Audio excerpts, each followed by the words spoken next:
आज के टॉपिक्स देखते हैं। 10th ऑफ जून है। इंपॉर्टेंट टॉपिक्स जो आपको गो थ्रू होने हैं पीआईबी के कंटेक्स्ट में। मैंने थोड़ा प्रेजेंटेशन में इजी किया है जिससे कि आपको पढ़ने में आसानी हो।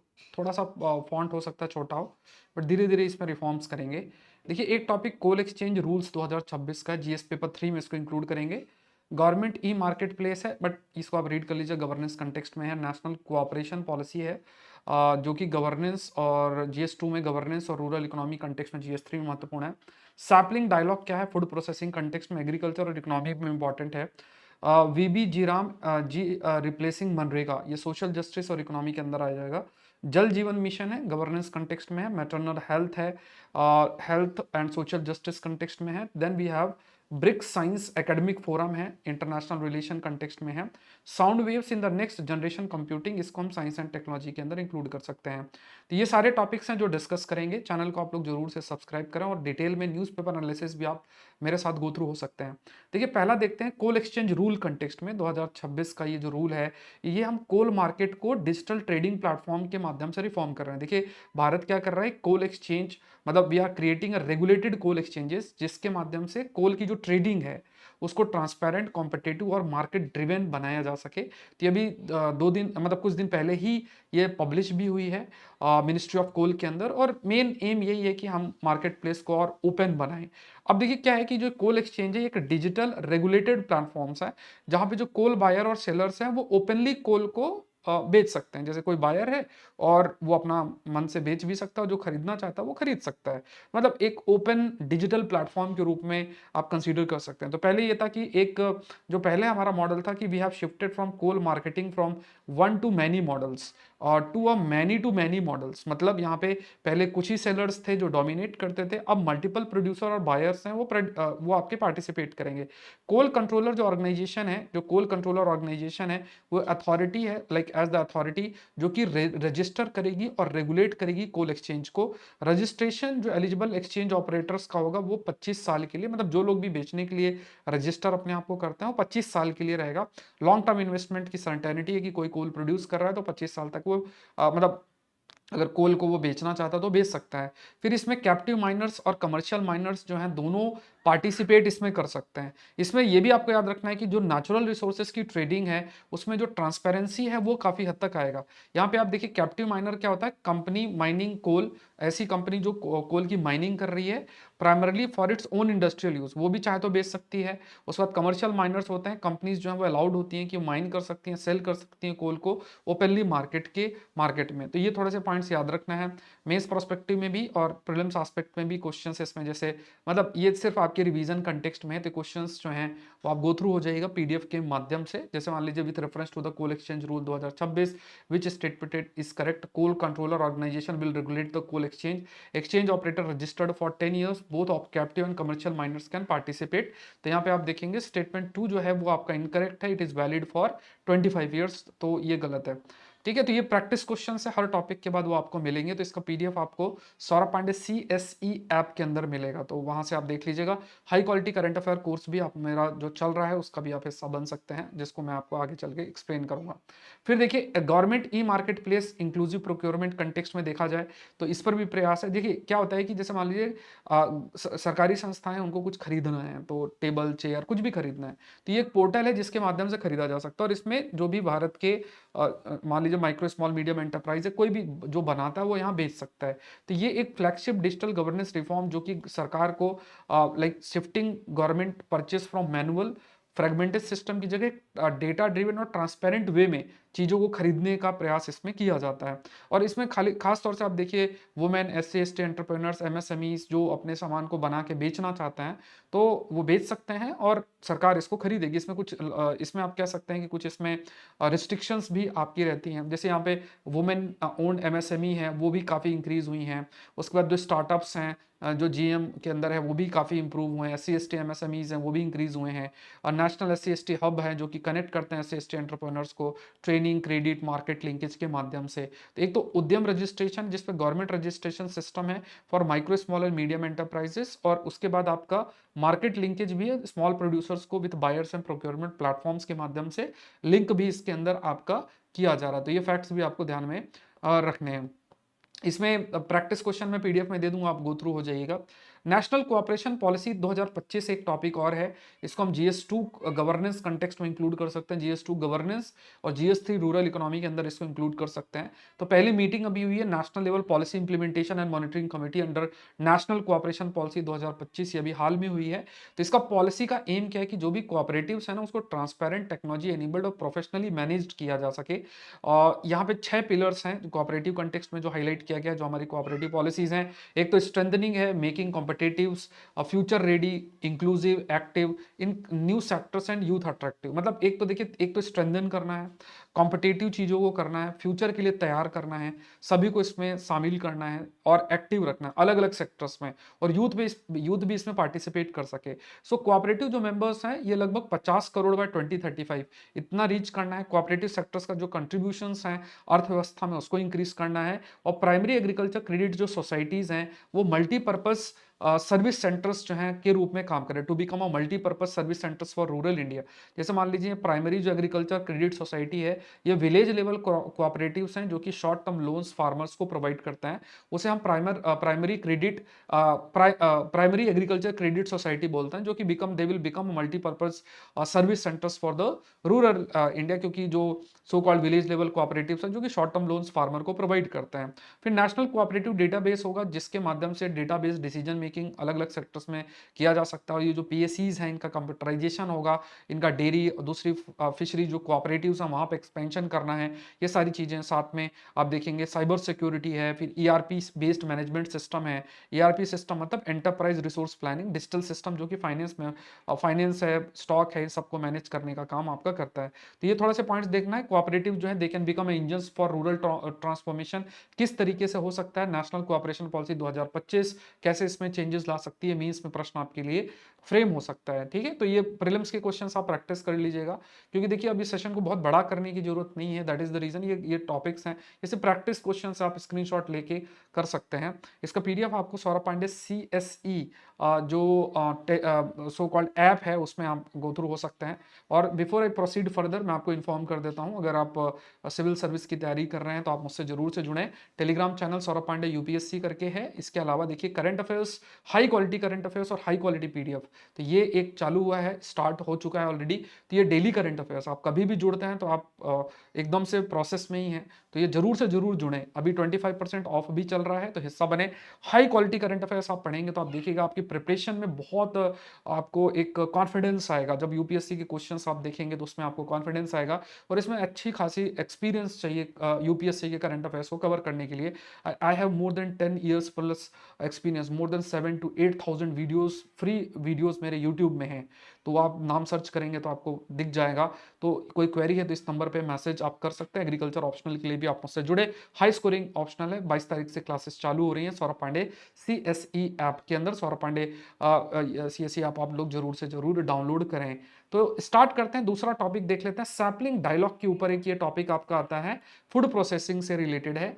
मतलब यहाँ पे जो फोकस किया गया है कि साउथ एशियन जो पॉलिसी लीडरशिप है for improved nutrition and growth dialogue, ये इसका पूरा का पूरा जो फुल फॉर्म है जिसे हम शॉर्ट में सैपलिंग बोलते हैं। मतलब ये एक ऐसी बातचीत है जो कि न्यूट्रिशन और ग्रोथ कंटेक्स्ट में है, और साउथ एशिया देश है इसमें इन्वॉल्व है। तो ये इनॉग्रेट अहमदाबाद में हुआ है, और ये ऑर्गेनाइज किया गया था फूड प्रोसेसिंग इंडस्ट्रीज के द्वारा, वर्ल्ड बैंक के सपोर्ट के साथ इसको किया गया था। थीम है unlocking values, advancing food processing for employment generation. Food processing का मतलब कोई जैसे आलू है, आलू से हमने जो है सो कॉल्ड जैसे मान लीजिए आपने आलू से चिप्स बना दिया, तो वो भी क्या है, फूड प्रोसेसिंग ही तो है। तो ऐसे आप बहुत सारे ऐसे प्रोसेस्ड फूड बना सकते हैं, इससे एम्प्लॉयमेंट जनरेशन भी होगा और सस्टेनेबल ग्रोथ साउथ एशिया के अंदर डेवलप हो सकता है। तो ये पूरा मिनिस्ट्री ऑफ फूड प्रोसेसिंग के द्वारा डेवलप किया गया था with world bank group support के द्वारा। ये सैपलिंग डायलॉग आपका हुआ था। इंडिया की जो फूड प्रोसेसिंग लेवल है वो इंक्रीज हुआ है, लगभग आप 17% तक रीच हुआ है कंट्रीब्यूशन अगर हम देखें। बट अगर ग्लोबल लेवल पे देखा जाए तो अभी काफी हमें इंप्रूव करना है। अभी हमें जैसे मतलब focus area food processing, ecosystem, supply chain, informal food processors, technology, quality standards, ये सब काफी इंप्रूव करना है। कोल्ड चेन है, जैसे मान लीजिए कोई रॉ मटेरियल है, वो काफ़ी समय तक हम उसे रख सकें, तो प्रॉपर आपको एक लॉजिस्टिक कोल्ड चेन लॉजिस्टिक चाहिए। डिजिटल ट्रेसेबिलिटी की ज़रूरत है, चीज़ों को अगर हम मैनेज करते हैं, कहाँ से रॉ मटेरियल आता है, कहाँ से हम किसी चीज़ को बाहर भेज रहे हैं, कैसे, तो पूरा एक डिजिटल सिस्टम होना चाहिए जिससे कि हम प्रॉपर तरीके से उसको ट्रैक कर सकें, और एक सस्टेनेबल पैकेजिंग और स्मार्ट स्टोरेज की तरफ हमें जाना है। पोस्ट हार्वेस्ट लॉसेस की बात करें, एक मेजर चैलेंज है फूड प्रोसेसिंग जो है, it can reduce them significantly.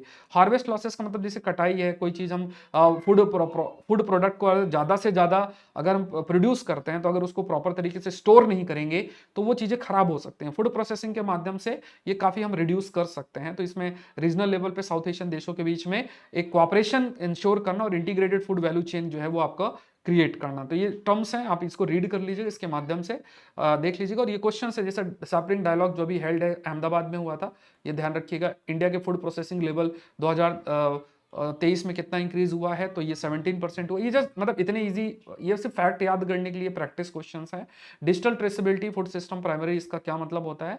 Trekking food from farms to consumer using the digital record which currently describe cold chain in agriculture. तो ये सिर्फ प्रैक्टिस के लिए कि आप थोड़ा सा ध्यान रखें बस, ठीक है। तो ये थोड़ा सा बस ध्यान रखना है। वीबीजी रैम जी रिप्लेसिंग मनरेगा की अगर हम बात करें, तो देखिए सेंटर ने अनाउंस किया है कि विकसित भारत गारंटी टू रोजगार एंड आजीविका मिशन ग्रामीण की बात करें, तो it is going to replace मनरेगा फ्रॉम 1 जुलाई से। मनरेगा की स्कीम को ये है मोस्ट सिग्निफिकेंट रिफॉर्म्स इंडिया के रूरल एम्प्लॉयमेंट के कंटेक्स्ट में। सो वीबीजी रैम करके है, ये बेसिकली मनरेगा को रिप्लेस करेगा 1 जुलाई 2026 से। और ये नई स्टेटरी फ्रेमवर्क है फॉर द रूरल एम्प्लॉयमेंट। 125 दिन का आप वेज एम्प्लॉयमेंट होगा पर फाइनेंशियल ईयर्स, पहले 100 दिन का था। टोटल एलोकेशन इसमें 30,000 करोड़ का है, प्लस इसमें 95,000 करोड़ लगभग इंट्रीम है, लगभग 1.25 लाख करोड़ टोटल है। फंड जो है वो 2.80 लाख जो ग्राम पंचायत है उन तक रीच करेगा, और वर्क जो है वो ग्राम सभा के द्वारा ही सिलेक्ट होगा।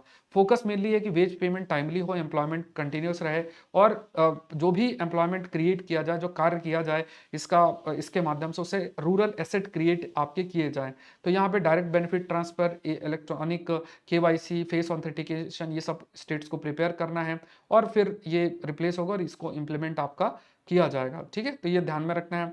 नेक्स्ट देख लेते हैं, देखिए जल जीवन मिशन की अगर बात करें, तो ये एक रिफॉर्म्ड लिंक्ड एमओयू जो है वो साइन किया गया है सिक्किम अंडर जल जीवन मिशन। ये है, यहाँ पे आप कह सकते हैं कि focus shifting from infrastructure construction to functional sustainable tap water service delivery की तरफ फोकस किया गया है। मतलब एक पानी एक टाइमली मैनर में, और जो टैप वाटर है उसकी सर्विस या डिलीवरी इंश्योर करना। तो यहाँ पे जो gram panchayat led service based and community centred एक गवर्नेंस मॉडल हम लेकर आए, जिससे कि प्रॉपर सेफ फंक्शनल वाटर को जो है वो प्रोवाइड किया जा सके। तो वाटर क्वालिटी है, सोर्स सस्टेनेबिलिटी है, प्रॉपर मेंटेनेंस है, कम्युनिटी की ओनरशिप है, हर चीज़ को फोकस करते हुए प्रयास करना है कि पानी का जो है प्रोवाइड किया जा सके। ग्राम पंचायत लेवल पे वाटर सर्विस असेसमेंट जो है वो आपका रहेगा। It will inform district improvement plans. Village water and sanitation committee है, it is also responsible for the local water governance. तो ये थोड़ा सा जैसे वाटर गवर्नेंस कंटेक्स्ट में कभी कुछ प्रश्न आता है,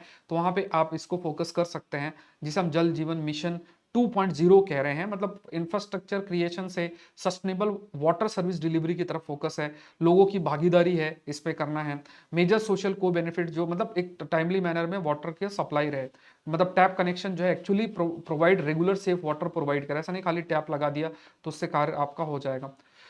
फिर देखते हैं, ये टॉपिक हमने कल भी डिस्कशन कर लिया था। नेक्स्ट जो हमारा टॉपिक आता है ब्रिक्स का साइंस एकेडमिक फोरम 2026। तो यहाँ पे देखिए इंडिया का जो नेशनल साइंस एकेडमिक कन्वीड पहला ब्रिक्स साइंस, जो ब्रिक्स है ब्राजील, रशिया, इंडिया, चाइना और साउथ अफ्रीका है। तो साइंस एकेडमिक्स फोरम 2026 इंडिया की प्रेसिडेंसी में ये आपका हुआ। इस बार का थीम है AI for sustainable development and global south cooperation. तो इसमें इंडिया सेंटर पे रह के और कैसे हम सस्टेनेबल डेवलपमेंट और जो global south cooperation, global south मतलब खास तौर से जो डेवलपिंग देश हैं उनके साथ कोऑपरेट आपस में कैसे करें, ग्लोबली कैसे कोऑपरेट करें, जिससे कि एआई का बेटर यूटिलाइजेशन हो किया जा सके। तो इंडिया ने इस फोरम को अभी कन्वी किया है ब्रिक्स की presidency, under its BRICS presidency. इसमें AI for science and sustainable development, इसका ड्राफ्ट सामने आया है, इस पर भी अभी टॉपिक्स आएंगे। Computing infrastructure, collaborative data platform, multilingual AI model, मतलब अलग अलग भाषा में एआई का आउटकम हम ले सके। मान लीजिए आपको यही कंटेंट किसी लोकल भाषा में भी देखना है तो आप कर सकें। एआई एप्लीकेशन जो हाईलाइटेड है, material science, drug development, climate modelling, food security, health care, disaster risk, ऐसे बहुत सारी चीज़ मतलब एआई एप्लीकेशंस जो हैं they have highlighted. Material science है, ड्रग डेवलपमेंट है, क्लाइमेट मॉडलिंग है, फूड सिक्योरिटी है, हेल्थ केयर है और डिजास्टर रिस्क है। ऐसे बहुत सारी चीज़ें हैं जहाँ पे एआई एप्लीकेशंस पे फोकस आपका किया गया, मतलब अलग अलग पर्पस पे हैं। एक एआई डिवाइड का कंसेप्ट भी आपको याद रखना है कि मतलब कुछ देश, कुछ कम्युनिटी, कुछ जगहें, कुछ एआई को एक्सेस कर सकते हैं, कुछ नहीं कर सकते हैं। मतलब ऐसी कंट्रीज जो कि एक्सेस कर सकते हैं और कुछ नहीं कर सकते, that becomes the idea of AI divide. साथ में टेक्नोलॉजिकल सोवेनिटी है, मतलब यहाँ पे कि जो देश है खुद उसकी जो एबिलिटी है जिससे कि वो खुद डेवलप और कंट्रोल कर सके एआई को बिना किसी के मतलब बहुत ज़्यादा इंटरफेरेंस के। तो टेक्नोलॉजी सोवेनिटी भी हमें अचीव जो है वो करनी है। तो ऐसे कई सारी बातों में इस पे फोकस किया गया है जो अभी आपकी ब्रिक्स साइंस एकेडमिक फोरम आपका जो हुआ है, ये आपको ध्यान में रखना है। नेक्स्ट देख लेते हैं, that is about the sound waves in the next generation computing. ये कहा रिसर्चर्स हैं उन्होंने हाईलाइट किया है कि कैसे to generate and control spin current using surface acoustic waves.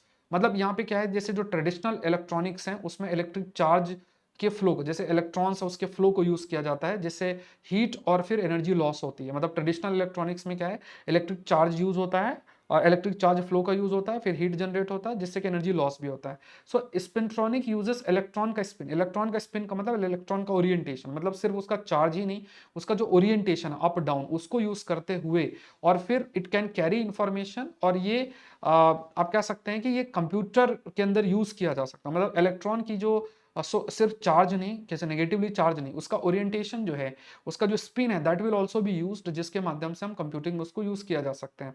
तो surface acoustic wave, sound waves on material surface can influence Magnon in 2D magnetic materials. तो यहाँ पे अगर आप देखेंगे तो स्पिनट्रॉनिक का मतलब है टेक्नोलॉजी जो इलेक्ट्रॉन के स्पिन को यूज करती है। सरफेस अकाउस्टिक वेव्स का मतलब होता है साउंड वेव्स जो कि ट्रेवल करती है along the surface of the solid waves. कोई भी सॉलिड मटेरियल उसमें जो साउंड वेव्स ट्रेवल करती है तो that becomes the surface acoustic waves. तो इसमें हम मैग्नन का मतलब होता है वेव्स लाइक डिस्टर्बेंस, जो कि मटेरियल के मैग्नेटिक ऑर्डर्स को मतलब वेव लाइक डिस्टर्बेंस, जो वेव लाइक ऐसा डिस्टर्बेंस कॉज होता है इन अ मटेरियल मैग्नेटिक ऑर्डर। तो यहाँ पे भी है। तो यहाँ पे आप देखिए साउंड वेव जो है ये किसी प्रकार का एक चेंज कर सकते हैं, मतलब मैकेनिकल डिस्टॉर्शन कर सकते हैं जो कि मैग्नेंस को लाइक अफेक्टिव फोर्स ऑन मैग्नेंस। मैग्नेंस मतलब होता है जो वेव्स लाइक डिस्टर्बेंस किसी मटेरियल पे मौजूद होती है। तो ये है, मतलब यहाँ पे कहने का मतलब ये है कि अगर हम बात करें तो जो मैकेनिज्म के माध्यम से जो स्पिन करंट जनरेट होगा like without necessarily moving electric charge, the core innovation, मतलब rather than using the electric charge यहाँ पे spin current, या फिर आप कह सकते हैं कि जो सो कॉल्ड आप कह सकते हैं जो प्रॉपर्टी है पार्टिकल्स की, जैसे कि उसका जो इंटरनल मोमेंटम है, एंगुलर मोमेंटम है, इलेक्ट्रॉन की पोजीशनिंग अप डाउन है, वो उसको यूज किया जा सकता है टू कैरी द इंफॉर्मेशन। तो ये एक है, इसको फ्यूचर के अंदर क्वांटम कंप्यूटर्स और अलग अलग दूसरी चीज़ों में भी इस्तेमाल फ्यूचर के अंदर किया जा सकता है। इस पर अभी डिटेल में भी कोई आर्टिकल आएगा तो हम इस पर डिस्कशन करेंगे। तो एक बार मुझे बताइएगा कि इस प्रेजेंटेशन में थोड़ा सा आपको आसानी रहेगी क्योंकि वो पीडीएफ में हो सकता है आपको आदत ना हो उतने सारे ग्राफिक्स को देखने की। तो ये थोड़ा सा हमने डिस्कशन कर लिया है। आई होप ये सेशन आपके लिए हेल्पफुल रहा होगा। और फिर से मैं आपको बता देता हूँ, सिविल सर्विस अगर की तैयारी कर रहे हैं बहुत जरूरी है करंट अफेयर्स को कवर करें। और बेस्ट करंट अफेयर्स के लिए आप मुझसे जुड़े, 10 ईयर्स का एक्सपीरियंस भी है। इस बार 35 प्लस क्वेश्चन सेशन से आए हैं, ये आप याद रखिएगा कि 35 प्लस क्वेश्चन सेशन से आए हैं, जो कि अच्छा खासा नंबर है 2026 के प्रीलिम्स को देखते हुए। तो जरूर से जुड़ें और download Saurabh Pandey CSE app. कोई क्वेरी है तो आप इस नंबर पे आप मुझे मैसेज करें 9057921649। हाई क्वालिटी कंटेंट खास तौर से करंट अफेयर्स और एग्रीकल्चर ऑप्शनल के लिए दोनों बैचेस जैसे करंट अफेयर का चालू हुआ है, स्टार्ट है, लाइव क्लासेस जून 2027 तक चलेंगी सौरभ पांडे सीएसई ऐप के अंदर। और एग्रीकल्चर ऑप्शनल भी है जो कि 22 तारीख से चालू होगा। 100 प्लस लाइव क्लासेस हैं, 300 प्लस स्कोर आप कर सकते हैं। जुड़े मेरे साथ, मिलते हैं नेक्स्ट सेशन में। Thank you everyone, thank you.